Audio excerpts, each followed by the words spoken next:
12th standard public எக்ஸாமுக்கு மேக்ஸுக்கு எந்த சாப்டர்ஸை ஃபஸ்ட்டில் படித்து எப்படி நம்ம ஃபுல் சிலபஸையும் கம்ப்ளீட் பண்ணலாங்கிறத பார்க்கலாம். ஃபஸ்ட்டு டே நீங்கள் வந்து என்ன பண்ணுறீங்க, இந்த சாப்டர்ஸ் 1 to 8 10 11 12 இந்த 6 சாப்டர் ஃபஸ்ட்டு செகண்டு சாப்டர்லாம் நீங்கள் ஸ்கூல் ஸ்டார்ட் பண்ண ஜூன் ஜூலைலேருந்தே படிச்சுட்டு இருப்பீங்க. ஃபஸ்ட் மிட் டேர்ம் குவார்டர்லி அந்த மாதிரி ஆஃப் இயர்லி எல்லாத்துக்குமே ரிவிஷன் நிறைய பண்ணியிருப்பீங்க.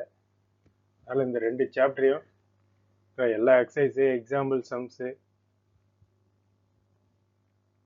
எல்லாத்தையுமே பாருங்கள். அதேமாரி 12th 11th சாப்டர்லாம் ரொம்ப ஈஸியாக தான் இருக்கும். 8 9 ஈஸியாக தான் இருக்கும். இந்த சாப்டர்லாம் முடிச்சிட்டிங்கன்னா உங்களுக்கு வந்து ஒரு 6 சாப்டர் முடிச்சிட்டோங்கிறது ஒரு பாசிட்டிவாக தோணும்.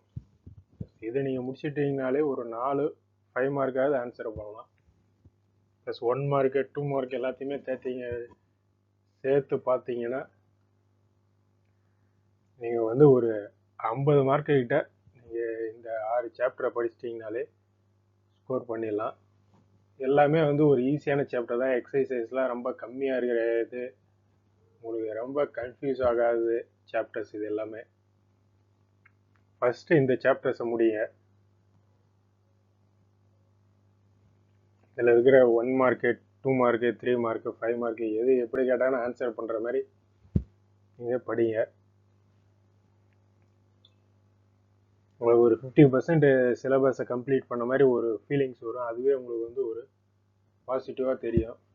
நீங்கள் எடுத்தோடனே 7th 6th சாப்டர்னு போனீங்கன்னா நிறைய டைம் போச்சுன்னா ஐயோ இன்னும் நிறையா சாப்டர் முடிக்காமல் வச்சுருக்கிறோமேன்ட்டு தோணும்.